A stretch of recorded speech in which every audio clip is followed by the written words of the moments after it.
Hello guys, welcome back to my channel and I am zoologist AK again here to talk about the biology of sex determination. And when we discuss about sex determination, then we discuss about different methods that are used to determine the sex of an organisms. And in this topic I will discuss about three methods of sex determination. First is our chromosomal method of sex determination that determines sex in particular organisms that include in class mammals or in phylum Arthropoda like flies, insects, etc. And we will discuss about some environmental factors that determine sex in case of reptiles like lizard, crocodiles, etc. And we will discuss about some hormonal or epigenetic methods of sex determination. In this method, the genetic and the environmental factor both play a major role in determination, so that's why we call it epigenetic, because epigenetic is something that is not in the DNA, but it cause the development of an organism, and here it cause or it result in the development of sex of an organism. So let's understand how does the sex determination process takes place in different organisms. तो हमारा sex जो determination का जो mechanism है वो three basic way से होता है. फर्स्ट होता है हमारा सेक्स जेनेटिक सेक्स डिटर्मिनेशन, जिसमें हमारे जीन बेसिकली इन्वॉल्व होते हैं. ये जीन्स हमारे क्रोमोजोम में मिलते हैं, लाइक एक्स क्रोमोजोम में, वाई क्रोमोजोम्स में, जैसे हमारे डिफरेंट होंगे. अभी हम आगे पढ़ेंगे इनके सब के बारे में कि कौन से जीन्स होते हैं जो कौन सा सेक्स डिटरमाइन करते हैं. तो ये क्या है, जो इसको बोलते हैं हम chromosomal method of sex determination. अगर ह्यूमंस की और बर्ड्स की बात करें तो वहाँ पे एक्स वाई होता है जो डिफ्रेंशिएट करता है सेक्स को, और यहाँ अगर हम बर्ड्स की बात करें तो वहाँ पे जेड डब्ल्यू क्रोमोसोम होता है जो डिफ्रेंशिएट करता है मेल और फीमेल को. अगर हम फ्लाइज की बात करते हैं, लाइक आर्थ्रोपोड्स में इंसेक्ट वगैरह की ड्रोसोफिला की बात करते हैं, तो वहाँ पे हमारे ऑटोसोम्स क्रोमोसोम्स का रेशो और सेक्स क्रोमोसोम के रेशो पे डिपेंड करता है कि वो मेटा फीमेल बनेगी या फीमेल बनेगी या फिर इंटरसेक्स बनेगा. तो क्या कौन सा ऑर्गेनिज्म बनेगा वो इन दोनों के रेशो पे डिपेंड करता है. फिर आते हैं हमारे कुछ जीन और क्रोमोसोम दोनों ही बोल सकते हैं हम इसको. इसमें हमारे इन्वायरमेंटल सेक्स डिटर्मिनेशन भी मेजर रोल प्ले करता है और जेनेटिक दोनों ही मेजर रोल प्ले करते हैं. क्या होता है कि जैसे हमारा कोई पर्टिकुलर जीन है, मान लो हम बॉय फॉर्म होना था ह्यूमन्स के केस में, तो वो उसको डिटरमाइन करने के लिए एक्स वाई क्रोमोसोम प्रेजेंट होगा. But X Y chromosome present है इसका मतलब ये नहीं होता कि ऑर्गेनिज्म फुली और वेल डेवलप्ड बॉय ही फॉर्म करेगा. क्या होता है कई बार कि जो हमारे वाई क्रोमोसोम्स में जीन्स होते हैं वो पर्टिकुलर टाइम पे एक्सप्रेस नहीं हो पाते, तो उस टाइम पे हमारे ESG दैट इज़ इन्वायरमेंटल जो फैक्टर्स होते हैं वो मेजर रोल प्ले करते हैं. तो यहाँ पे हार्मोनल और एपिजेनेटिक जो फैक्टर्स हैं वो मेजर रोल प्ले करते हैं सेक्स डिटर्मिनेशन में. ये बेसिकली देखने को मिलता है क्लाइमेडोमोनास में, जो बैक्टीरियाज वगैरह होते हैं उनमें देखने को ये मिलता है. इन्वायरमेंटल सेक्स डिटर्मिनेशन में हमारा न्यूट्रिशन भी आ सकता है, लाइट भी आ सकती है, टेम्परेचर भी आ सकता है. टेम्परेचर मेजर रोल प्ले करता है सेक्स डिटर्मिनेशन में. हम रेप्टाइल्स के केस में इसको बेसिकली स्टडी करते हैं, फिशेज में भी होता है ये. और न्यूट्रिशन, हमारा लाइट, ये सब में मैटर करते हैं. और कुछ एपिजेनेटिक फैक्टर होते हैं जैसे RNA इंटरफेरेंस, जिसकी वजह से हमारे कुछ जीन्स जो हैं वो एक्सप्रेस नहीं कर पाते. वो मेथड होता है DNA methylation, major role play करता है किसी भी पर्टिकुलर जीन के एक्सप्रेशन में. हिस्टोन मॉडिफिकेशन, क्योंकि हिस्टोन जो है वो ओक्टामर की फॉर्म में हमारे DNA को बाइंड करके रखते हैं न्यूक्लियोसोम में, तो उसकी वजह से उसके एक्सप्रेशन पे बहुत इफेक्ट पड़ता है. तो एपिजेनेटिक फैक्टर भी हो सकते हैं, हार्मोनल फैक्टर भी हो सकते हैं इसमें. तो ये बेसिकली मैरीन मोलस्क वगैरह में देखने को मिलता है, रेप्टाइल्स में लाइक क्रोकोडाइल और लिजार्ड्स में देखने को मिलता है. तो सबसे पहले जो हम स्टडी करते हैं वो होता है हमारा chromosomal sex determination. Chromosomal sex determination हम मैमल्स के केस में पढ़ते हैं. मैमल्स में ह्यूमंस बेसिकली और बर्ड्स में हम पढ़ते हैं. मैमल्स एक क्लास है तो बर्ड्स एव्स भी एक क्लास है, दोनों में हम पढ़ते हैं क्रोमोसोमल सेक्स डिटर्मिनेशन. और जो मैमल्स का केस जब हम पढ़ते हैं तो वहाँ पे टू टाइप से हमारा जो सेक्स है वो डिटरमाइन किया जाता है. फर्स्ट मेथड होता है प्राइमरी सेक्स डिटर्मिनेशन. इसमें हम डिटरमाइन करते हैं गोनाड्स को. गोनाड्स क्या होते हैं, हमारे एग जो फॉर्म करता है ओवेरीज, और हमारे स्पर्म फॉर्मिंग जो फॉर्म करता है टेस्टिस. तो एग और स्पर्म यहाँ पे मेजर रोल प्ले करते हैं, क्योंकि यहाँ ओवेरीज फॉर्म होंगी और either here will be the testis. Secondary sex determination जब होता है, इसमें डिटर्मिनेशन होता है मेल और फीमेल फिनोटाइप का, और इसमें जो मेजर रोल प्ले करता है वो प्ले करते हैं हार्मोन्स. कि जो हार्मोन्स हैं अगर वो वेल फॉर्म हो रहे हैं, उनका एक्सप्रेशन सही हो रहा है, सिग्नलिंग सही हो रही है, तो हमारे जो सेकेंडरी सेक्स करैक्टर्स हैं वो फुली डेवलप हो पाते हैं और ऑर्गेनिज्म फर्टाइल हो पाता है। अदरवाइज ऑर्गेनिज्म इंटरसेक्स में भी रह जाता है अगर वहाँ पे ओवेरीज कई बार होता है हम ह्यूमंस के केस में भी कि जब हम देखें इंटरनल बॉडी ऑर्गन्स देखें तो वहाँ पे हमारा जो स्क्रोटम है वो हमारा अंदर ही रह जाता है, बाहर नहीं आ पाता है डेवलपमेंट के टाइम पे। तो उस टाइम पे वो डेवलप होना होता है एज ए बॉय, बट वो आउटर अपीयरेंस से as a secondary sex characters उसके शो करते हैं कि वो एक फीमेल है। तो जो हमारा हार्मोनल बैलेंस है वो मेजर रोल प्ले करता है सेकेंडरी सेक्स डिटर्मिनेशन में, जिसकी वजह से कोई भी ऑर्गेनिज्म फर्टाइल हो पाता है। तो जो फॉर्मेशन है ओवेरीज और टेस्टिस की एक्टिव प्रोसेस है, ये जीन डायरेक्टेड प्रोसेस है। दोनों ही मेल और फीमेल गोनाड्स एक दूसरे से बहुत डाइवर्स होते हैं, बट उनका जो प्रीकर्सर होता है, जब ये हमारे ओवेरीज और टेस्टिस जब फॉर्म होते हैं तो उन पे उनका जो प्रीकर्सर होता है, प्रीकर्सर क्या होता है, जब भी कोई चीज़ फॉर्म होनी होती है तो उससे पहले एक प्रीकर्सर फॉर्म होता है। तो जो प्रीकर्सर होता है वो कॉमन प्रीकर्सर होता है जिसको हम बोलते हैं by potential gonad. By potential से ही नाम से ही हम समझ सकते हैं, गोनाड का मतलब है ओवेरीज या फिर टेस्टिस फॉर्म होगा। Bi potential, bi means two, potential मतलब उसकी कैपेबिलिटी है दो गोनाड्स फॉर्म करने की, आइदर ओवेरी और आइदर टेस्टिस। वो कुछ भी फॉर्म कर सकता है, depend on the gene of that particular chromosome that determine the sex of particular organism. तो हम इसको इनडिफरेंट गोनाड भी बोलते हैं। तो ये बाई पोटेंशियल गोनाड से स्टार्ट होता है। फिर जो हमारा सेक्स डिटर्मिनेशन है क्रोमोसोम्स के थ्रू, क्रोमोसोमल सेक्स डिटर्मिनेशन जो होता है वो ड्रोसोफिला में भी होता है। ड्रोसोफिला हमारा आर्थ्रोपोड्स में आता है, जो हमारा फाइलम होता है नॉन कोडेटा में। तो इसमें भी हम पढ़ते हैं क्रोमोसोमल सेक्स डिटर्मिनेशन। तो first of all I will discuss about journal mechanism of chromosomal sex determination. उसके बाद मैं डिस्कस करूंगी कि मैमल्स में बेसिकली कैसे होता है, प्राइमरी सेक्स डिटर्मिनेशन क्या आता है, सेकेंडरी सेक्स डिटर्मिनेशन क्या होता है, और कौन कौन से जीन्स इन्वॉल्व होते हैं, क्या पाथवे होता है जिसके थ्रू हमारी ओवेरी डेवलप होती है, हमारे टेस्टिस डेवलप होते हैं। So please guys stay tuned with me. सबसे पहले हम समझते हैं कि क्रोमोसोमल सेक्स डिटर्मिनेशन मैमल्स में क्या कैसे होता है। क्या होता है, प्राइमरी सेक्स डिटर्मिनेशन जो होता है वो क्रोमोसोमल बोलते हैं उसको। तो उसमें क्या होता है, एक ऑर्गेनिज्म मेल बनेगा या फीमेल बनेगा वो उसके कैरियोटाइप पे डिपेंड करता है, एक्स एक्स पे डिपेंड करेगा या फिर एक्स वाई पे डिपेंड करेगा।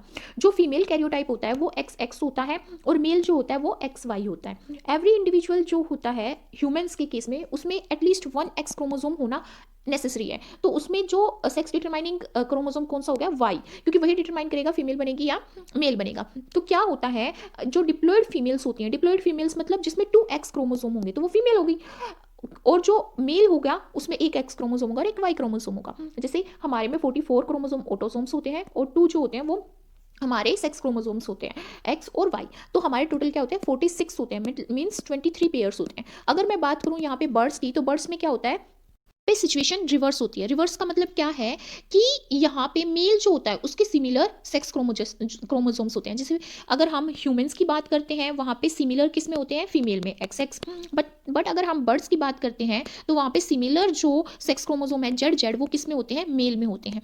एंड जो फीमेल होती है उसमें अनमैच्ड क्रोमोसोम्स होते हैं जिसको हम जेड डब्ल्यू बोलते हैं। तो जहाँ पे भी डब्ल्यू होगा वो क्या फॉर्म करेगी, फीमेल फॉर्म करेगी, और जहाँ पे सेम जेड जेड होंगे वो क्या फॉर्म करेगा, मेल फॉर्म करेगा। तो ऐसे डब्ल्यू जो है यहाँ पे सेक्स को डिटरमाइन करने वाला क्रोमोसोम्स होता है बर्ड्स के केस में। अगर मैं बात करूं यहाँ पे आर्थ्रोपोड्स की और फ्लाइज की, वहाँ पे वाई क्रोमोसोम का कोई रोल नहीं होता सेक्स डिटर्मिनेशन में, बट किसका रोल होता है, नंबर ऑफ एक्स क्रोमोसोम्स। कितने number of x chromosome appear होते हैं वही डिटरमाइन करते हैं सेक्सुअल फिनोटाइप्स को। अगर हम इंसेक्ट्स की बात करें, स्पेशली किसकी, हिम्नोप्टेरन्स की बात करें, हिम्नोटेरन्स में कौन कौन से आते हैं, हमारे बीज आती हैं, वास्प्स आते हैं, और क्या आती है, हमारी एंट्स आती हैं। इनमें जो फर्टिलाइज्ड और डिप्लॉयड एग्स होते हैं वो किसकी फॉर्म में डेवलप हो जाते हैं, फीमेल की फॉर्म में डेवलप हो जाते हैं। और जो अनफर्टिलाइज्ड हैप्लॉयड एग होते हैं, तो हैप्लॉयड जो होते हैं वो क्या बना देते हैं, मेल बना देते हैं, और जो डिप्लॉयड होते हैं वो क्या बना देते हैं, फीमेल बना देते हैं। बट यहाँ पे बेसिकली हम ग्रास होपर की बात कर रहे हैं, तो उसमें क्या होता है, उसमें एक्स क्रोमोसोम टू ऑटोसोम को यहाँ पे ए से डिनोट किया गया है, वो डिटरमाइन करते हैं कि आइदर फीमेल विल फॉर्म और male will form. Grasshopper की बात करते हैं तो यहाँ पे क्या होता है, जो मेल ग्रास होपर होते हैं जो मेल्स होते हैं उनमें एक सिंगल एक्स क्रोमोसोम होता है, इसलिए हम उनको एक्स ओ कंसीडर करते हैं। और जो मेल ग्रास होपर है उसको हम बोलते हैं हिट्रोगैमेटिक। हिट्रो क्यों, क्योंकि उसमें अलग अलग सेक्स जो अलग अलग क्रोमोसोम्स प्रेजेंट है, इसलिए इसको हिट्रो मीन्स डिफरेंट, हिट्रोगैमेटिक सेक्स बोलते हैं, because they produce 2 different types of sperm cells with और विदाउट एन एक्स क्रोमोसोम। और फीमेल ग्रास होपर्स जो होती हैं उनमें 2 एक्स क्रोमोसोम्स मिलते हैं। तो ये था बेसिकली कि कैसे क्रोमोसोमल सेक्स डिटर्मिनेशन होता है इन case of insects like gross hoppers के केस में, और हमने यहाँ पे पढ़ा बर्ड्स के केस में कैसे होता है और ह्यूमंस के केस में कैसे होता है। अब मैं यहाँ पे डिस्कस करूँगी कि जो मैमल्स होते हैं उनमें प्राइमरी सेक्स डिटर्मिनेशन और सेकेंडरी सेक्स डिटर्मिनेशन कैसे होता है। These are some examples of chromosomal sex determination. जैसे एक्स एक्स होगा तो फीमेल होगी, एक्स वाई होगा तो हमारा मेल होगा। ये किस में होगा? मैमल्स में होगा, इंक्लूडिंग ह्यूमंस के केस में, मोस्ट एम्फीबियंस के केस में, कुछ इंसेक्ट्स जिसमें वाई डिटरमाइन करता है मेलनेस को। और जेड डब्ल्यू हमारा बर्ड्स के केस में होता है जिसमें फीमेल डेवलप होती है, और जेड जेड मेल में होता है, बर्ड्स में, रेप्टाइल्स में होता है, सम एम्फीबियंस में डब्ल्यू यहाँ पे डिटरमाइन करता है फीमेलनेस को। एक्स एक्स और एक्स वाई इंसेक्ट्स में होता है, जैसे ड्रोसोफिला में एक्स ऑटोजोम का काम करता है, ऑटोजोम सॉरी एक्स क्रोमोसोमल जो sex chromosome to autosome chromosome का जो रेशियो है, अगर वो 0.75 से ग्रेटर होता है तो उसमें फीमेल बनती है, और हम उसको मेटा फीमेल भी बोलते हैं, और लेस होता है तो वो मेल बनता है। और एक्स एक्स और एक्स ओ जो है हेमिन पिटेरा में, ट्रू बग्स में ये डिटरमाइन करता है सेक्स को, जैसे कि अभी मैंने डिस्कस किया ग्रास होपर्स के केस में। डिप्लॉयड और हैप्लॉयड हनीबीज और एंड्स में डेवलप करता है। अगर हमारा डिप्लॉयड होगा तो फीमेल बन जाएगी, और हैप्लॉयड होगा तो हमारा मेल बन जाएगा। ऐसे ही एक्स एक्स और एक्सो सी एलिगेंस में डिटरमाइन करता है। एक्स एक्स हर्माफ्रोडाइट होते हैं और एक्सो मेल होते हैं। एक्स एक्स एक्स वाई और Y Y, X X X Y और वाई वाई ये कुछ फिशेज में होता है, जहाँ पे मैंने बोला था कि जैसे टेम्परेचर भी एक डिटरमाइनिंग फैक्टर्स होता है जो डिटरमाइन करता है कि कौन सा सेक्स हमारा यहाँ पे डेवलप होगा। एक्स एफ ओ जो होता है यहाँ पे हमारा क्या डेवलप करता है? फीमेल, यहाँ पे फीमेल को फॉर्म करेगा, और एक्स एम ओ जो है मेल को फॉर्म करेगा। ये मोल वोल में होते हैं, एलोबियस ल्यूटिसेंस में होते हैं। ओ ओ और एक्स एक्स जो होते हैं ये लिथल होते हैं। So these were some examples of chromosomal sex determination.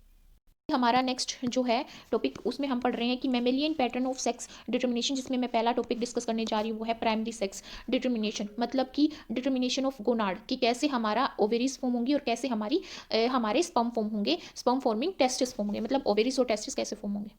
पहले जब हम प्राइमरी सेक्स डिटर्मिनेशन की बात करेंगे मैमल्स के केस में, तो जैसे मैंने बोला कि सबसे पहले बाई पोटेंशियल गोनाड फॉर्म होते हैं। बाई पोटेंशियल मतलब उनकी कैपेबिलिटी होती है कि either they can develop into testis और ओवेरी, मतलब कि उनकी दोनों में दो जो हमारे सेक्स हैं उनमें डेवलप होने की उनकी कैपेबिलिटी होती है। तो क्या होता है, जब ओरिजिनली गोनाड डेवलप होता है तो वो बाई पोटेंशियल और इनडिफरेंट गोनाड होता है, मतलब उसमें हमारी मुलेरियन डक्ट जो कि फीमेल पार्ट्स बनाती हैं, फीमेल पार्ट क्या बनाएगी? ये ओवीडक्ट बनाएगी, ओवीडक्ट बनाएगी, या फिर हम बोले तो फैलोपियन ट्यूब की फॉर्मेशन ये करेगी। इसमें फीमेल्स के केस में म्यूलेरियन डक्ट बेसिकली फीमेल्स में होती है, और इसमें बाई पोटेंशियल है इसमें, इसलिए ओविडक्ट फॉर्म करने वाली म्यूलेरियन डक्ट भी प्रेजेंट होगी, और वुल्फियन डक्ट जो कि मेल में क्या बनाएगी? वास्ट डिफरेंस बनाएगी और एपिडिडाइमिस बनाएगी, एपिडिडाइमिस फॉर्म करेगी। तो ये दोनों ही बाई पोटेंशियल गोनाड में प्रेजेंट होते हैं, क्योंकि ये सेक्सुअली इनडिफरेंट होता है। सेक्सुअली इनडिफरेंट का मतलब ये है कि इसमें दोनों सेक्स के कैरेक्टर्स होते हैं, मेल के भी और फीमेल के भी। तो यहाँ पे हमारा क्रोमोजोम रोल प्ले करता है बेसिकली। अगर हमारा एक्स वाई क्रोमोजोम प्रेजेंट है तो गोनाड्स टेस्टिस बन जाएंगे, और जो हमारी वुल्फियन डक्ट है वो परसिस्ट कर जाएगी और वास्ट डिफरेंस और एपिडिडाइमिस फॉर्म कर देगी। अगर हमारा एक्स एक्स क्रोमोजोम्स प्रेजेंट है तो गोनाड्स ओवेरीज बन जाएंगे, और मुलेरियन डक्ट हमारी परसिस्ट करेगी और ओविडक्ट की फॉर्मेशन कर देगी और एक्सटर्नल जेनाइटल बना देगी। मेल में क्या फॉर्म होंगे हमारे? बेसिकली पेनिस और स्क्रोटम फॉर्म होगा, और अगर हम फीमेल की बात करें तो क्लाइटोरियस और लेबिया मेजरा, लेबिया माइनरा, ये सब हमारा वेजाइनल पार्ट फॉर्म हो जाएगा। अंडरस्टैंड करते हैं बेसिक डिफरेंस मेल और फीमेल के जो सेक्स ऑर्गन्स होते हैं उनमें क्या डिफरेंस होता है। जैसे टेस्टिस है वो मेल में होगा, ओवेरी फीमेल होगी।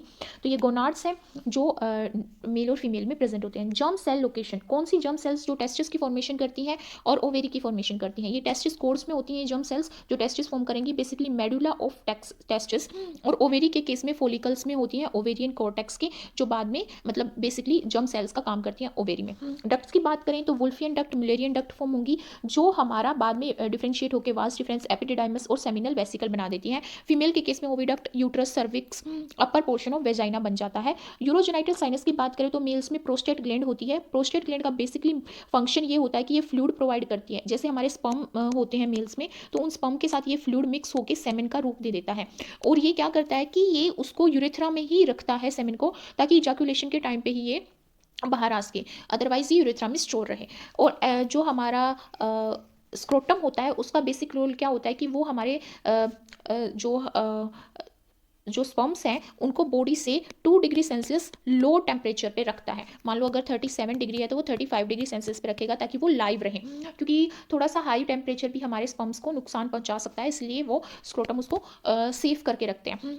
और हमें पता है कि पेनिस का काम क्या होता है। फिर उसके बाद हम बात करें, फिर अगर मैं फीमेल्स की बात करूं तो उसमें स्किन्स ग्लैंड होती हैं। स्किन्स ग्लैंड्स लुब्रिकेट करती है यूरेथ्रा की ओपनिंग फीमेल्स में, और ये 2 ग्लैंड्स होती हैं, और ये जैसे प्रोस्टेट यहाँ पे फ्लूइड सिक्रेशन करती है, ऐसे ये फ्लूइड सिक्रेशन करती है और यूरेथ्रा की ओपनिंग को यहाँ पे क्या करती है, मॉइस्चराइज और या बोले तो लुब्रिकेट करती है। और ये एंटी माइक्रोबायल प्रॉपर्टीज में होती हैं, जिसकी वजह से मतलब बैक्टीरियल इन्फेक्शन, यूटीआई इन्फेक्शन होने की चांसेस कम होते हैं फीमेल्स के केस में।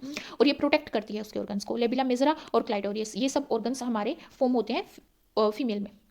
इस पूरी प्रोसेस को 2 पार्ट्स में डिफाइन किया गया है, और फर्स्ट है प्राइमरी सेक्स डिटर्मिनेशन, सेकंड है सेकेंडरी सेक्स डिटर्मिनेशन। तो इसको डिटेल में अंडरस्टैंड करते हैं कि ये पूरी प्रोसेस होती कैसे है, कौन से हार्मोन का, कौन से जीन का क्या रोल होता है। तो ह्यूमन के केस में जब हम स्टडी कर रहे हैं तो उसमें क्या होता है, 2 गोनाडल रडिमेंट अपीयर होंगे, जिसको हम जेनेटल रिज बोलते हैं। वो रेडिमेंट्स होते हैं गोनाड्स के। वो 4 वीक के आसपास जब एम्ब्रियो में होगा चाइल्ड, उस टाइम पे वो रेडिमेंट फॉर्म होना स्टार्ट कर देते हैं। बट वो सेक्सुअली डिफ्रेंशिएट नहीं होते। सेक्सुअली डिफ्रेंशिएट का मतलब ये है कि जब तक 4 वीक चल रहा होगा प्रेगनेंसी का, उस टाइम पे वो मेल या फीमेल में डिफ्रेंशिएट नहीं होंगे। और ये जो गोनाडल प्रीकर्सर्स हैं, ये क्या होते हैं, पेयर्ड रीजन्स होते हैं। पेयर्ड रीजन किसके, मेजोडम्स के। मतलब ये जो गोनाडल रिज है, ये है क्या एक्चुअली में, प्रीकर्सर्स। प्रीकर्सर क्या, जो किसी भी ऑर्गन को फॉर्म करने से पहले फॉर्म होते हैं। तो ये है किसके, गोनाड के प्रीकर्सर, मतलब गोनाडल प्रीकर्सर्स हैं, और ये पेयर्ड हैं। और ये कहाँ पे है, किसके, कौन सी हमारी एम्ब्रियोनिक जर्म लेयर ने इसको फॉर्म किया है, मेजोडम्स ने इसको फॉर्म किया। तो जो मेजोडम के ये जो गोनाडल प्रीकर्सर्स हैं, ये डेवलपिंग किडनी के पास में होते हैं। जैसे यहाँ पे हम देख सकते हैं कि यहाँ पे हमारी किडनी डेवलप होगी, जैसे मेजोनेफ्रिक एक्सक्रेटरी, मेजोनेफ्रिक ट्यूबल्स। तो यहाँ पे हमारी किडनी डेवलप होंगी, तो ये किडनी के पास में होते हैं। फिर क्या होता है, जो जर्म सेल्स होती हैं, जर्म सेल्स जो प्रीकर्सर फॉर्म कर रही है स्पर्म का और एग का, मतलब टेस्टिस और ओवेरीज का जो प्रीकर्सर फॉर्म कर रही हैं, वो माइग्रेट कर जाती हैं गोनाड्स में। गोनाड में माइग्रेट कर जाती हैं 6th वीक के आस पास, और वो मेसोडर्मल सेल्स के थ्रू सराउंड कर ली जाती हैं। तो यहाँ पे आता है रोल किसका, क्रोमोजोम का। क्रोमोजोम का रोल आता है। अगर क्रोमोजोम यहाँ पे क्या है, XY है, तो जो मेसोडर्मल सेल्स हैं वो क्या करती हैं, कॉन्टिन्यूसली प्रोलिफरेशन की स्टेट में रहेंगी। वो कॉन्टिन्यूसली प्रोलिफरेट करती रहेंगी। पूरे वीक 8 तक वो डिफ्रेंशिएट करती रहेंगी, जब तक एक सेट किसका, सेल्स का, वो डिफ्रेंशिएट ना हो जाए, किसमें, सर्टोली सेल्स में डिफ्रेंशिएट ना हो जाए, तब तक ये क्या करती रहेंगी, ये मेसोडर्मल सेल्स डिफ्रेंशिएट होती रहेंगी। तो सर्टेली सेल्स का मेन फंक्शन होता क्या है, जो सर्टोली सेल्स होती हैं मेल के केस में, वो एक तो यहाँ में सेमेनिफेरस ट्यूबल्स फॉर्म करने का काम करती हैं, सेमिनिफेरस ट्यूबल्स का फॉर्म करती हैं। सेकंड पार्ट होता है उसका anti Mullerian hormone, anti Mullerian hormone form करना, AMH जिसको बोलते हैं, वो सिक्रेट करती हैं ताकि मेल डेवलप हो, फीमेल डेवलप ना हो। तो 8th वीक जब आता है, उसमें हमारी जो सर्टोली सेल्स हैं वो सराउंड कर ली जाती हैं जर्म सेल्स के थ्रू, सराउंड कर ली जाती हैं जर्म सेल्स के थ्रू, सराउंड कर ली जाती है टेस्टिस को। तो फिर उसके बाद क्या होता है, और वो ऑर्गेनाइज हो जाती है टेस्टेड कोड की फॉर्म में। और ये जो कोड हैं ये लूप्स फॉर्म कर देते हैं, जो टेस्टिस होता है उसके सेंटर में लूप फॉर्म कर देते हैं, और छोटी छोटी कैनाल्स की फॉर्म में कनेक्ट हो जाते हैं, जिसको हम रीड टेस्टिस बोलते हैं। क्योंकि ये कनेक्टेड है इसलिए इसको रीड टेस्टिस बोलते हैं। और ये कनेक्टेड किस फॉर्म में है, कैनाल्स की फॉर्म में है। और ये प्रेजेंट कहाँ है, हमारी किडनी के जो डेवलपमेंट जहाँ होनी है उसके लोकेशन के बिल्कुल पास में डेवलप होते हैं। इसीलिए जब जर्म सेल्स एंटर करती हैं मेल गोनाड्स में, वो टेस्टिस कोर्स में डेवलप होती हैं ऑर्गन के अंदर। जब लेटर डेवलपमेंट की बात आती है, जैसे प्यूबर्टी वगैरह, तो क्या होता है, टेस्टिस कोड मैच्योर होकर सेमिनिफेरस ट्यूबल्स फॉर्म कर देती है, और जो जर्म सेल्स हैं वो पेरिफेरी पे माइग्रेट कर जाती हैं ट्यूबल्स की, और स्पर्मेटोगोनियल स्टेम सेल फॉर्म कर देती हैं, जो लाइफ टाइम तक चलती हैं मेल के केस में। जो मेच्योर सेमिनिफेरस ट्यूबल्स हैं वो स्पर्म, उसमें क्या होता है, स्पर्म ट्रांसपोर्ट होते हैं टेस्टिस से, री टेस्टिस के थ्रू आते हैं, टेस्टिस में फॉर्म होंगे, स्पर्म री टेस्टिस के थ्रू आएंगे, और किस में ट्रांसफर हो जाएंगे, सेमिनिफेरस ट्यूबल्स में ट्रांसफर हो जाएंगे। और सेमिनिफेरस ट्यूबल से फिर वो एफरेंट डक्ट में जाएंगे। एफरेंट डक्ट रीमॉडल ट्यूबल्स होती हैं डेवलपिंग किडनीज की। तो जब मेल डेवलपमेंट की बात हम यहाँ पे कर रहे हैं, जब हम यहाँ पे बात कर रहे हैं मेल डेवलपमेंट की, तो उसमें वुल्फियन डक्ट डिफ्रेंशिएट हो जाती है, हमें पता है, और वो वास्ट डिफरेंस में और एपिडिडाइमिस में डिफ्रेंशिएट हो जाती है। जो एपिडिडाइमिस होती है वो टेस्टिस के बिल्कुल पास में प्रेजेंट होती है, और जो हमारी वास्ट डिफरेंस होती है वो क्या करती है, वो स्पर्म को पास करवाती है यूरेथ्रा में, बॉडी से बाहर, ताकि वो इजैकुलेशन के टाइम पे इजेक्ट हो उसके फीमेल में, क्योंकि स्पर्म और यूरिन दोनों यूनाइट होंगे किसमें, यूरेथ्रा में, और दोनों का एग्जिट पॉइंट भी हमारा क्या होता है, सेम होता है। और जो दूसरा ग्रुप होता है मेसोडर्म सेल्स का, वो डिफरेंशिएट हो जाएगा मेसेनकाइमल सेल्स में, जो क्या फॉर्म कर देगा, लेडिंग सेल्स फॉर्म कर देगा, लेडिंग सेल फॉर्म कर देगा। जो लेडिंग सेल्स होती हैं वो टेस्टोस्टेरोन को सिक्रेट करती हैं, टेस्टोस्टेरोन, जो मेल सेकेंडरी करेक्टर्स को डेवलप करने में मेजर रोल प्ले करेगा। तो जो फुल्ली डेवलप टेस्टिस होता है उसमें एपिथेलियल ट्यूब्स सर्टोली सेल्स की बनी होती हैं, जो जर्म सेल्स को इनक्लोज करके रखती हैं, और मेसेंकाइम सेल्स जो होती हैं वो प्रेजेंट होती हैं, लेडिंग सेल्स प्रेजेंट होती हैं, जो टेस्टोस्टेरोन को सिक्रेट करती हैं। बट अगर हमें बात करूँ यहाँ पे कि वीक 6 में अगर क्रोमोसोम है XX, अगर क्रोमोसोम क्या है, XX, तो जो सेक्स कोड है in the centre of the developing gonad वो क्या हो जाएंगे, डीजनरेट हो जाएंगे। यहाँ पे तो वो प्रोलिफरेट कर रही थी, पर यहाँ पे डीजनरेट हो जाएंगे, डीजनरेटिंग मेसोनेफ्रिक ट्यूबल्स, वो डीजनरेट हो जाएंगी यहाँ पे, और क्या कर देंगी, सेक्स कोड्स को कोर्टेक्स पे छोड़ देंगी गोनाड्स के, क्योंकि हमें पता है कि गोनाड्स में मतलब जो कोर्टेक्स है वही क्या फॉर्म करता है, जर्म सेल्स फॉर्म करता है ओवेरीज के केस में। तो जो जर्म सेल्स हैं वो ओवा बन जाएंगे और वो एग बन जाएंगे। तो जो जर्म सेल्स हैं वो क्या फॉर्म कर देंगी, यहाँ पे एग वाला पोर्शन वो यहाँ पे फॉर्म कर देंगी, ओवेरियन फॉलिकल, ओवेरियन कॉर्टेक्स, तो वो एग वाला पोर्शन यहाँ पे फॉर्म कर देंगी। एंड जो सराउंडिंग कोर्टिकल एपिथेलियल सेल्स हैं वो ग्रेनुलोसा सेल्स में यहाँ पे डिफरेंशिएट हो जाएंगे, जैसे वहाँ पे सर्टोली सेल्स में डिफरेंशिएट हुए थे, यहाँ पे ग्रेनुलोसा सेल्स में डिफरेंशिएट हो जाएंगे। जो ग्रेनुलोसा सेल्स हैं उसके बाद जो रिमेनिंग मेसेनकाइम सेल्स हैं वो थिकल सेल्स में कन्वर्ट हो जाएंगी, थिकल सेल्स में कन्वर्ट हो जाएंगी।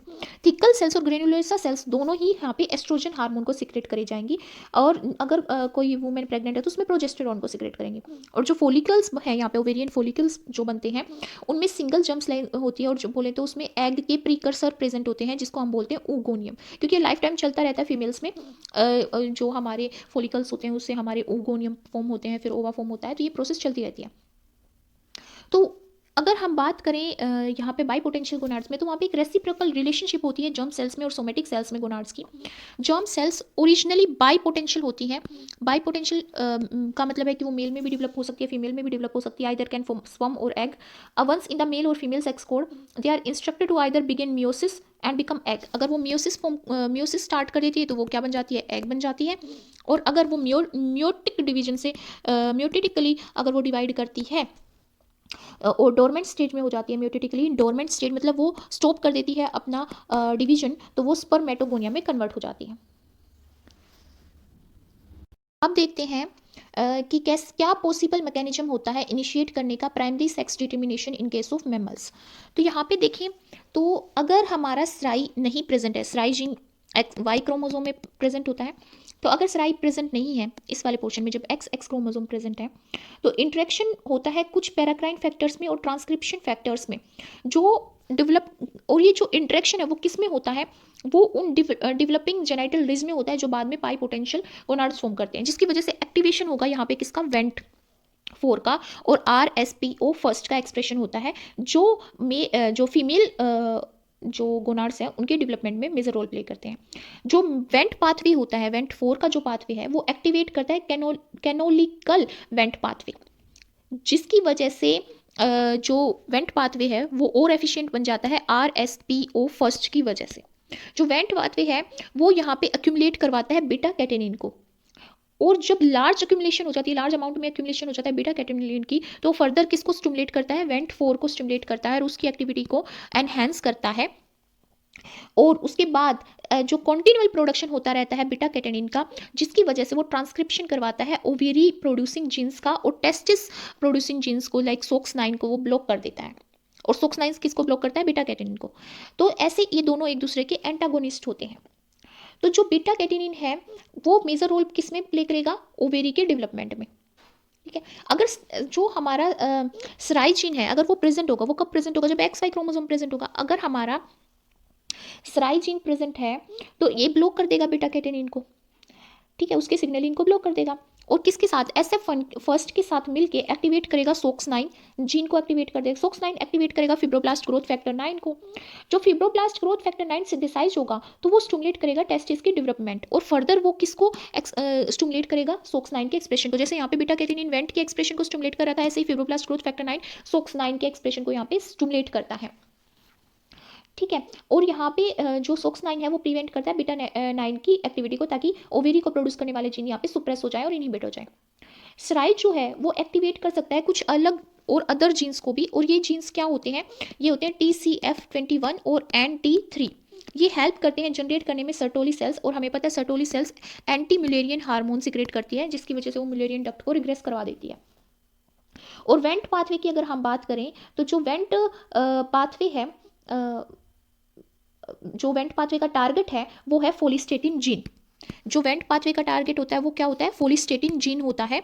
तो जो फोलिस्टेटिन होता है उसका एक प्रोडक्ट होता है जो ऑर्गेनाइज करता है ग्रेनुलोसा सेल्स को ओवेरी में, और ट्रांसक्रिप्शन फैक्टर होता है एक FOXL2 जो एक्टिवेट करता है, जो एक्टिवेट होता है ओवेरी में, और वो भी फोलिस्टेटिन की सिंथेसिस में मेजर रोल प्ले करता है, ताकि फोलिस्टेटिन ग्रेनुलोसा सेल्स को क्या कर सके, ऑर्गेनाइज कर सके ओवेरी में, ताकि एस्ट्रोजन हमारा सिक्रेट हो सके। जो XY पाथवे है वो पहले इनिशिएट होता है, और XX पाथवे है वो लेटर इनिशिएट होता है। तो किसी भी रीजन से अगर हमारे ये जीन एक्टिवेट नहीं हो पाते तो हमारा जो XX पाथवे है वो एक्टिवेट हो जाता है, तो हमारे जो गोनाड्स हैं, इंटरनल गोनाड्स, तो वो मेल वाले रह जाते हैं, और जो एक्सटर्नल अपीयरेंस है वो फीमेल वाली फॉर्म हो जाती है। अगर किसी चाइल्ड की जो एम्ब्रोनिक स्टेज है उसमें अगर एबनॉर्मलिटी आ जाती है तो ऐसा केस फॉर्म होता है। एक बात यहाँ पे नोट करने की क्या है कि जो SRAI जीन है ये केवल और केवल मैमल्स में मिलता है, बट जो SOX9 जीन है ये वर्टिब्रेट फाइला में मिलता है, मतलब जितने भी ऑर्गेनिज्म इंक्लूड होते हैं वर्टिब्रेट फाइला में, सब में SOX9 होता है। तो इस SOX9 का एक्सप्रेशन कौन करता है, जब SRAI जीन प्रेजेंट नहीं होता अदर वर्टिब्रेट्स में एक्सेप्ट मैमल्स। तो क्या होता है, एक ट्रांसक्रिप्शन फैक्टर होता है DMRT1, ये ट्रांसक्रिप्शन फैक्टर होता है, ये वहाँ पे क्या करता है, SOX9 को एक्टिवेट करता है। तो जो यहाँ पे अगर मैमल्स की बात करें तो SRAI प्रोटीन एक्टिवेट करता है बर्ड्स में, फ्रॉग में, फिश में, सॉरी मैमल्स के केस में SRAI जीन एक्टिवेट करता है SOX9 को। पर बर्ड्स की बात करें, फ्रॉग्स की बात करें, फिश की बात करें, तो ये जो अदर वर्टिब्रेट्स हैं इनमें DMRT फर्स्ट जो एक ट्रांसक्रिप्शन फैक्टर है ये क्या करता है, एक्टिवेट करता है SOX9 को। और कुछ वर्टिब्रेट्स होते हैं जिसमें टेम्परेचर डिपेंडेंट सेक्स डिटर्मिनेशन होता है, जैसे क्रोकोडाइल्स में, रेप्टाइल्स वगैरह में, तो वहाँ पे क्या होता है, ये इनडायरेक्टली और डायरेक्टली टेम्परेचर के थ्रू ये जो एक्सप्रेशन है SOX9 का वो अप रेगुलेट और डाउन रेगुलेट होता रहता है। अब हम एक एक्सपेरिमेंट अंडरस्टैंड करते हैं जिसमें एक्सप्लेन किया गया है कि भाई जो हमारी ये होती हैं मेसोनेफ्रिक सेल्स, इनका जो माइग्रेशन है वो किसकी वजह से होता है, वो SRAI जीन की वजह से होता है, और या फिर वो फिब्रोब्लास्ट ग्रोथ फैक्टर 9 जब प्रेजेंट होता है तब होता है। अब हमें ये पता है कि जो SRAI जीन है वो यहाँ पे एक्सप्रेस करवाता है SOX9 को, और SOX9 यहाँ पे एक्सप्रेस करवाता है फिब्रोब्लास्ट ग्रोथ फैक्टर 9 को, और जो फिब्रोब्लास्ट ग्रोथ फैक्टर 9 वो स्टिमुलेट करता है एक्सप्रेशन SOX9 का। तो जब तक हमारा SRAI नहीं यहाँ पे एक्सप्रेस होगा तब तक ये पॉसिबल ही नहीं है कि माइग्रेशन हो जाए मेसोनेफ्रिक सेल्स का। तो इसी चीज़ को आइडेंटिफाई करने के लिए, SRAI जीन के रोल को आइडेंटिफाई करने के लिए एक्सपेरिमेंट कंडक्ट किया गया था। इसमें माउस की एम्ब्रियो ली गई थी, वो 12 डेज की एम्ब्रियो थी, और ऐसी 12 डेज के लिए ही एम्ब्रियो इसलिए ली गई क्योंकि हमें देखना था मेसोनेफ्रिक सेल माइग्रेट करेंगे या नहीं। तो जो एम्ब्रियो थी उसमें मेसोनेफ्रिक सेल्स भी प्रेजेंट थी, जो मेसोनेफ्रिक किडनी की सेल्स होती हैं प्रिमिटिव सेल्स, और बाई पोटेंशियल गोनाड जो है हमारे, जो मेल या फीमेल वाले पार्ट्स में या एम्ब्रियो में या फिर टेस्टिस में डेवलप होने की कैपेबिलिटी रखते हैं, तो वो भी प्रेजेंट थे, बाई पोटेंशियल गोनाडल रेडिमेंट। तो क्या हुआ, यहाँ पे कुछ माइस जो थे वो मार्क किए गए यहाँ पे बीटा गैलेक्टोसाइडेज। अगर आपने लैक एप्रोन पढ़ा है तो लैक ओप्रोन में हम देखते हैं कि उसमें लैक जेड जो है वो एक एंजाइम सिक्रेट करता है बीटा गैलेक्टोसाइडेज। तो यहाँ पे कुछ जो माइस थे वो लैक जेड जो ट्रांसजीन है उसके थ्रू मार्क किए गए थे, that is active in every cells, और ये जो जीन है ये हर एक सेल्स में एक्टिव था। तो every cells of these mice turn blue when stain for beta galactosidase. तो उनकी कैपेबिलिटी को मतलब उनको स्टेन करने के लिए यहाँ पे ट्रांसजीन जो मार्क किया गया था, ट्रांसजीन कौन सा, बीटा गैलेक्टोसाइडेज, ताकि वो स्टेन कर पाए, ब्लू स्टेन कर पाए। तो यहाँ पे क्या आइडेंटिफाई किया गया कि जो गोनाड हैं और मेसोनेफ्रोस हैं वो दोनों यहाँ पे सबसे पहले क्या करेगी, सेपरेट की गई। पहले तो यहाँ पे रिमूव कर दिए यूरोजेनाइटल रेडिमेट गोनाड्स, यहाँ पे यूरोजेनाइटल रेडिमेट अलग कर दिए, गोनाड अलग कर दिए, मेसोनेफ्रोज ये है, ये यहाँ पे गोनाड्स हैं, तो दोनों अलग अलग कर दिए। फिर सेपरेट जो गोनाड्स हैं वो सेपरेट किए गए मेसोनेफ्रोज से। फिर उसके बाद क्या करा गया, जो गोनाड और मेसोनेफ्रोज सेपरेट किए गए थे वो रिकम्बाइन किए गए, और वो रिकम्बाइन कैसे किए गए, गोनाडल टिश्यू का यूज़ करके। और वो जो गोनाइडल टिश्यू थे, जो गोनाडल टिश्यू थे वो अनलेबल्ड थे, यहाँ पे हम देख सकते हैं ये लेबल नहीं है, बट ये वाला जो मेसोनेफ्रेज यहाँ पे लिया गया है वो ब्लू है, ब्लू मतलब वो लेबल किया गया है यहाँ पे बीटा गैलेक्टोसाइडेज ट्रांसजीन के थ्रू, ताकि वो ब्लू स्टेन हो सके। तो यहाँ पे मेसोनेफ्रोज तो लेबल्ड है, बट यहाँ पे जो गोनाड है वो लेबल नहीं है। तो यहाँ पे हम बोले तो काइमेरिक फॉर्म क्रिएट की गई है, ताकि हम उसको इजिली आइडेंटिफाई कर सकें स्टेन के थ्रू। तो उसके लिए हमने यहाँ पे गोनाड और मेसोनेफ्रोज को अलग करना पड़ा। फिर उसके बाद क्या हुआ, जो माइग्रेशन है मेसोनेफ्रिक सेल्स की इनटू गोनाड्स वो कब हो पाई, जब यहाँ पे XY क्रोमोसोम प्रेजेंट था। तो हमें पता है इस गोनाड्स में XY क्रोमोसोम वाले गोनाड्स लिए थे हमने, तो यहाँ पे सराई जीन तो प्रेजेंट होगा, क्योंकि Y जो क्रोमोसोम होता है उसमें सराई होता है, इसलिए यहाँ पे माइग्रेशन हो जाती है। पर यहाँ पे जब हमने ये गोनाड्स लिए तो ये XX क्रोमोसोम से लिए, तो यहाँ पे जो सराई है वो नहीं प्रेजेंट था, इसीलिए यहाँ पे कोई भी मेसोनेफ्रिक सेल माइग्रेट नहीं कर पाती। तो फिर हमने जो दूसरा जो एक्सपेरिमेंट कंडक्ट किया उसमें क्या किया, उसमें हमने यहाँ पे फिब्रोब्लास्ट ग्रोथ फैक्टर 9 दे दिया, और यहाँ पे लेक जेड के थ्रू हमने ट्रांसजीन के थ्रू उसको मार्क कर दिया एक माउस की एम्ब्रियो को, और दो एम्ब्रियो ली हमने फीमेल की, और एक ली मेल या फीमेल की, किसी की भी ली। तो उसमें क्या हुआ कि सबसे पहले गोनाड्स और मेसोनेफ्रोज अलग किए गए, यहाँ पे गोनाड्स हैं और ये मेसोनेफ्रोज है। तो मेसोनेफ्रोज ब्लू कलर में है, ताकि हम देख सकें कि मेसोनेफ्रोज की माइग्रेशन हुई है या नहीं हुई है, इसीलिए हमने यहाँ पे लेक जेड का यूज़ किया, ताकि हम उसको स्टेन कर पाएँ। तो यहाँ पे जो गोनाड XX से थे वो माइग्रेट नहीं कर पाए, क्योंकि उसमें सराई नहीं था, ना फिब्रोब्लास्ट ग्रोथ फैक्टर 9 था। बट जब XX के क्रोमोसोम को फिब्रोब्लास्ट ग्रोथ फैक्टर 9 से इंजेक्ट करवाया गया, तो यहाँ पे जो मेसोनेफ्रिक सेल्स हैं वो माइग्रेट कर पाए। तो बेसिकली ये डिनोट करता है कि सराई जीन जो है, अगर उसका डिलीशन हो जाता है तो वो मेसोनेफ्रिक सेल्स माइग्रेट नहीं कर पाएंगी, और ये एक नेसेसरी फैक्टर है जिसकी वजह से मेसोनेफ्रिक सेल्स माइग्रेट कर पाती हैं।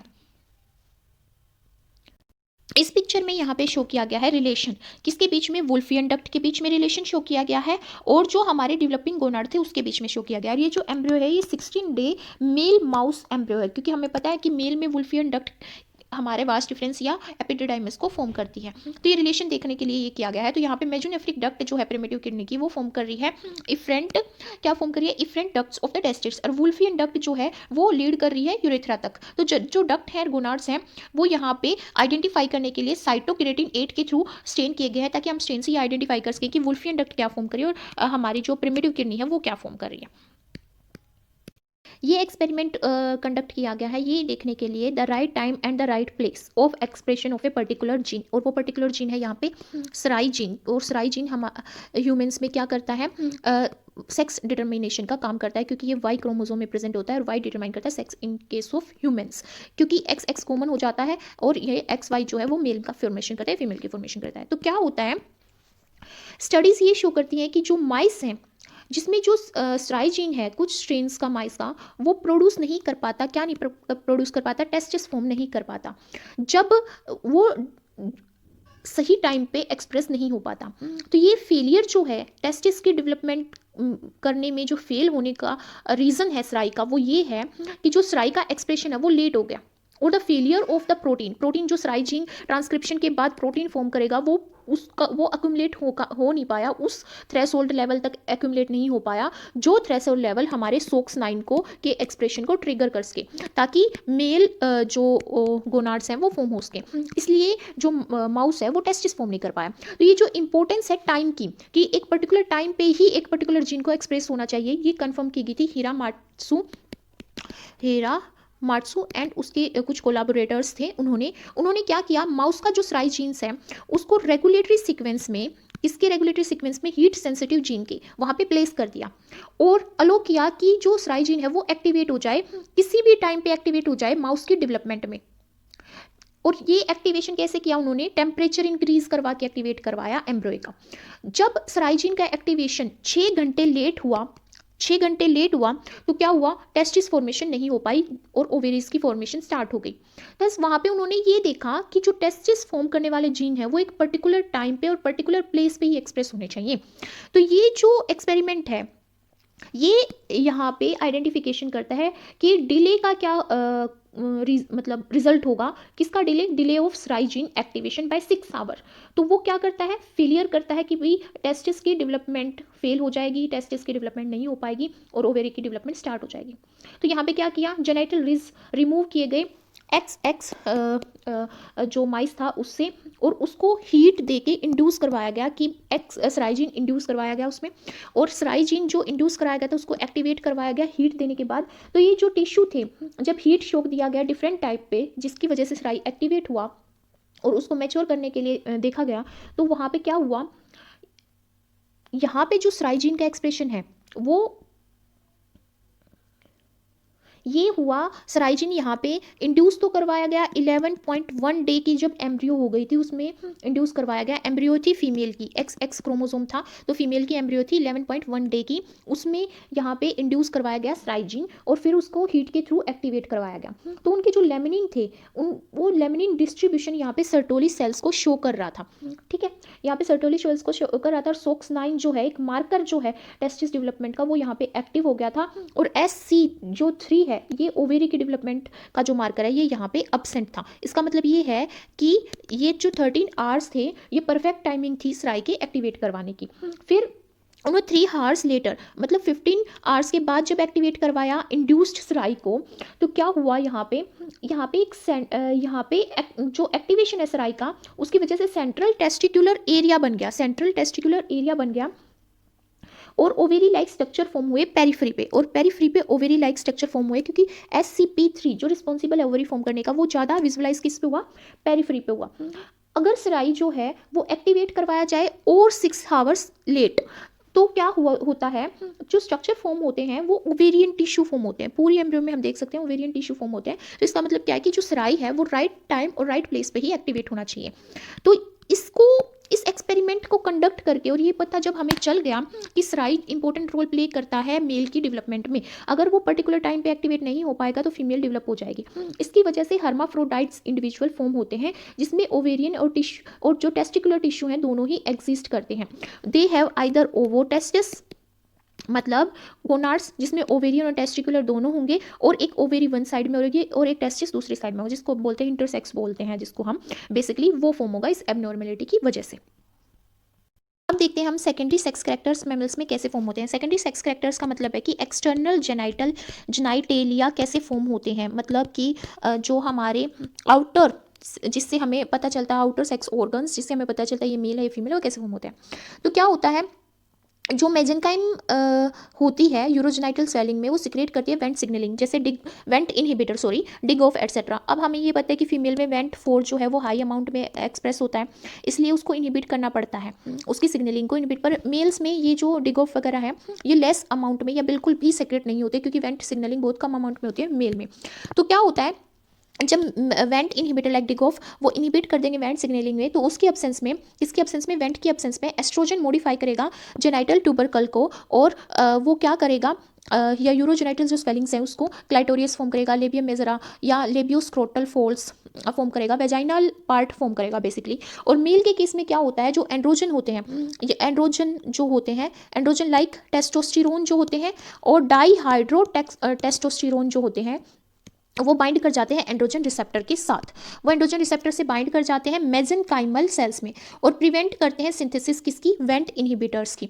और जो वेंट इनहिबिटर्स की और जो वेंट सिग्नलिंग है वो परमिट करी जाती है। वेंट सिग्नलिंग की वजह से ही क्या होता है, यहाँ पे जेनाइटल ट्यूबरकल क्या बन पाते हैं, पेनिस और scrotum and labial scrotal folds बन पाते हैं, स्क्रोटम फॉर्म कर पाते हैं। और बोले तो जो हमारे एक्सटर्नल जेनाइटल है मेल के केस में वो फॉर्म हो पाते हैं, इसलिए यहाँ पे वेंट सिग्नलिंग की जरूरत है। इसलिए यहाँ पे इनहिबिटर नहीं फॉर्म होंगे, पर यहाँ पे इनहिबिटर फॉर्म होंगे क्योंकि यहाँ पे वेंट सिग्नलिंग को ब्लॉक करने की जरूरत है। तो ये है सेकेंडरी मैकेनिज्म और जिसकी वजह से सेकेंडरी सेक्स कैरेक्टर फॉर्म्स होते हैं मैमल्स के केस में। Guys this was all about the sex determination in case of mammals, और primary sex determination, secondary sex determination, और कैसे हमारे जो टेस्टिस और ओवेरी डेवलप होते हैं मैमल्स के केस में, ह्यूमंस के केस में बेसिकली हमने ये स्टडी किया है। तो hope you do like my video, and if you really like it then please thumbs up and subscribe to my channel and support me, and if you have any query then write in the description box given below. Thank you so much for watching my videos.